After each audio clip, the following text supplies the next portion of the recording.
If you have the Knitmaster 302 and the SR 302 ribber, or the equivalent to whatever country this machine was sold, in the UK it was Knitmaster. But anyway, in this video I wanted to show you how you can knit full fisherman's rib, and it's not in the instruction book.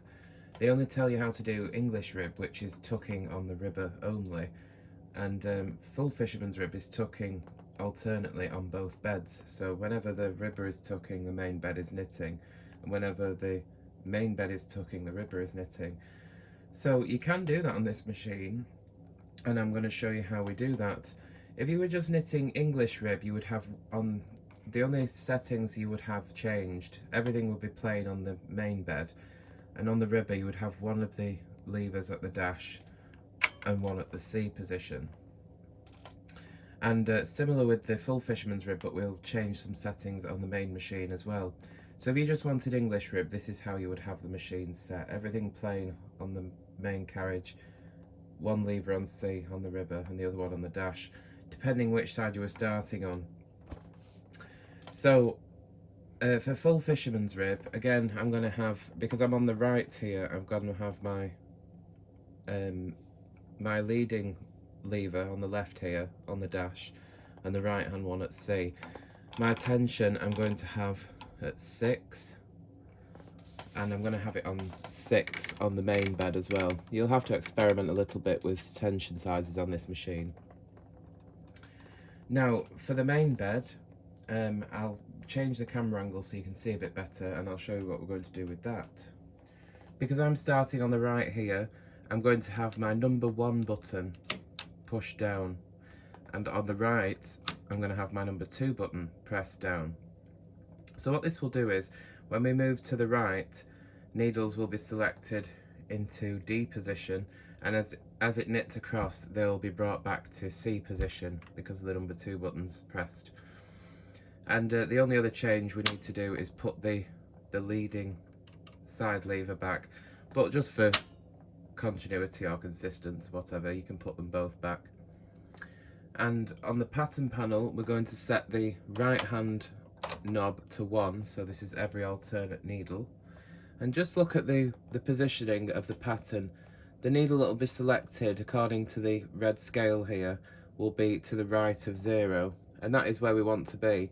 But if I had my needle arrangement where my left of 0 was in work, all we would have to do is move the pattern panel to the left by 1 to the left on the left knob here, and that would shift the needle position. But where it is centered at the moment for me is fine for my needle arrangement. And that is pretty much it, and we can just knit back and forth. So you would have knitted your rib or whatever, or in my case I've just got straight from the circular cast on here, and we will knit away. So I'll just slightly move the camera angle so you can see better. So I will knit 1 row on the main bed, and all that's happened is all the yarn has looped straight across. It's just been spun across the needles, and the needles on the main bed have come to C position. I will go across with the ribber, and these needles that the yarn has been spun across, the ribber needles, will knit. So the ribber in this case is knitting from right to left. I'll go back with the main carriage, and on this row it will knit, as you can see. So the main bed has knitted, the ribber has tucked, and when we go across with the ribber you can see that those loops go behind the needles because of that C setting, and they stay in C position. So there's the tuck row on the ribber, tuck on the main bed, the ribber knits, and we are now alternately tucking on both beds. This type of fisherman's rib takes longer to grow because, of course, there's more passes of the carriage than there is knitting. Again, don't go too fast with this machine. You don't want to drop any stitches with the brushes that open the latches on the ribber arm being so old.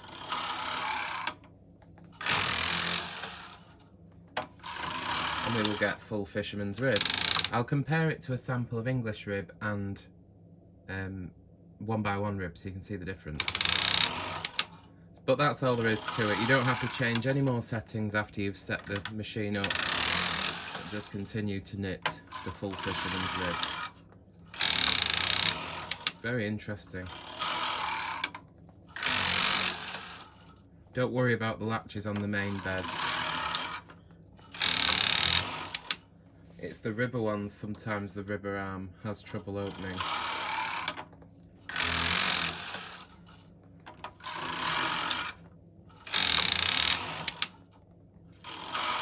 I think you get the idea. So I'll knit several more rows and show you the sample. Right, so here are the rib samples. So this is just the regular knit one, purl one rib that you would use for welts and bands, cuffs, that sort of thing. Now, that is about 100 rows, so that's not how much the tucking shortens the work. But there is physically more rows in this, but this was a sample I knitted in no connection with this video. So anyway, yeah, that's your regular 1x1 rib. You can see it's very elastic and springy. This is the English or half fisherman's rib, and this is the fisherman's or full fisherman's rib. And you can see that there's a little bit of a difference in length. These two samples are both 62 rows. The difference in length wasn't as much as I was expecting, to be honest, but there is a little bit of a difference, and I think overall if you were to make a bigger piece it would be more of a drastic difference, but there is definitely a width difference. These are both 61 stitches wide, and you can see the fisherman's rib, full fisherman's, comes out a lot wider, but also the full fisherman's is double-sided. You can see that it's the same on both sides, and it makes a nice thick warm fabric. You know, you can actually, from the side there, you can really see the body to it, so it'd make a nice thick sweater, this.